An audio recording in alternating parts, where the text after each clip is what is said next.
Et bonjour à tous, je suis Corentin Godino, j'ai 23 ans. J'ai acheté un van l'année dernière sur Tenerife et je vous montre tout ça en vidéo.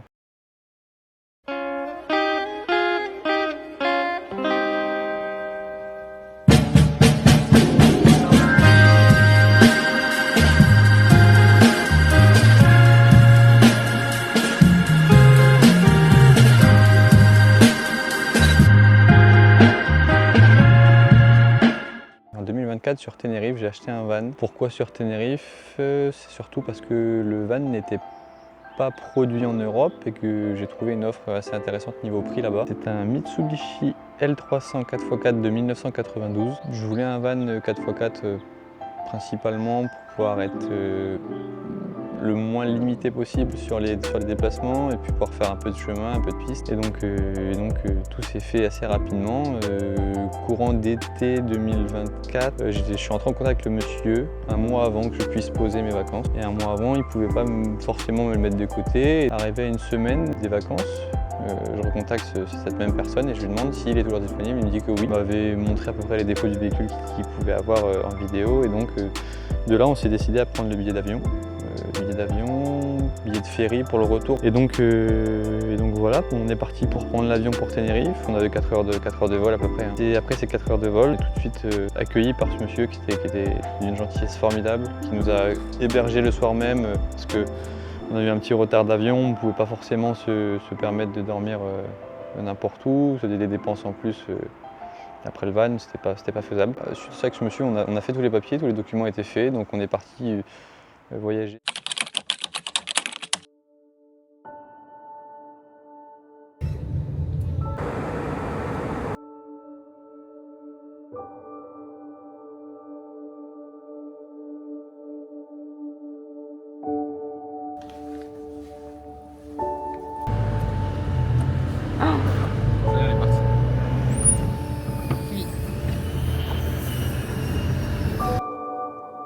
Ce Mitsubishi L300 4x4 de 1992, originaire des îles Canaries, a été acheté à Tenerife, là où le soleil et la poussière volcanique marquent la carrosserie de leur patine unique.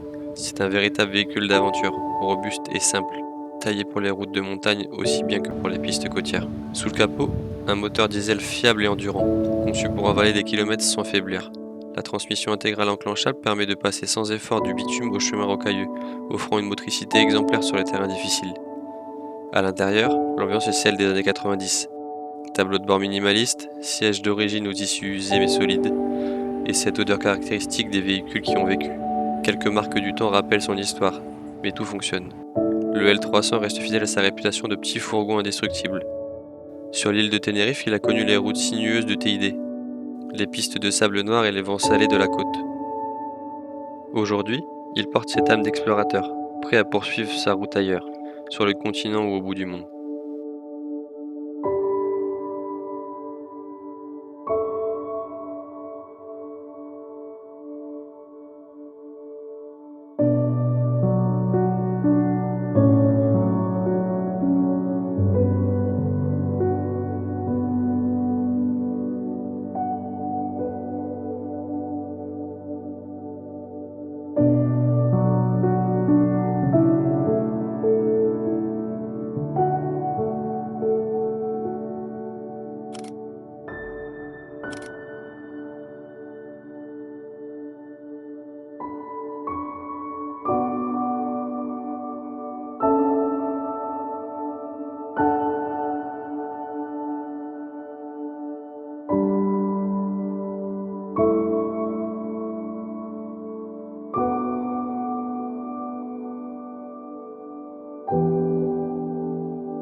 Dans cette nouvelle étape de notre road trip à Tenerife, aujourd'hui, on prend la route direction le volcan Teide, le plus haut sommet d'Espagne.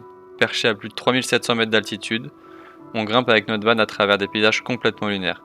C'est fou à quel point tout change en quelques kilomètres.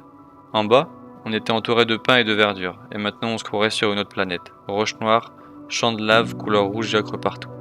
C'est vraiment une expérience unique de rouler ici, surtout avec le van. Si vous venez à Tenerife, c'est un passage incontournable. Le contraste entre la côte et le volcan est juste incroyable. Et si vous avez le temps, il y a plein de spots parfaits pour passer la nuit en van.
Dernier jour à Tenerife, on a juste profité, sans se presser, le soleil, la mer, les rires, tout semblait un peu plus précieux. C'est fou comme le temps passe vite quand on se sent bien.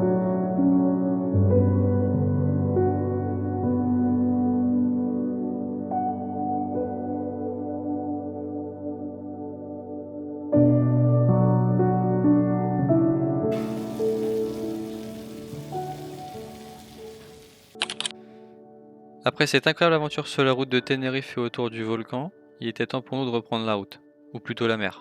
On a embarqué le van sur le ferry direction l'Espagne continentale. C'est toujours une sensation un peu particulière de voir l'île s'éloigner, surtout après avoir passé autant de temps à explorer ces paysages. Le ferry est assez long, mais c'est aussi un bon moment pour nous de se poser, de trier les images et profiter du coucher de soleil sur l'océan.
Après la traversée en ferry de plus de 38 heures, on a repris la route direction le nord de l'Espagne, jusque Palamos. Là-bas, on a retrouvé de la famille. Après plusieurs semaines de vadrouille sur les routes, ça fait plaisir. Entre les balades en bord de mer, les repas en terrasse et les soirées à raconter nos aventures, c'était la pause parfaite avant de reprendre la route vers la maison. Un joli moment pour clôturer ce voyage plein de paysages, de rencontres et de souvenirs.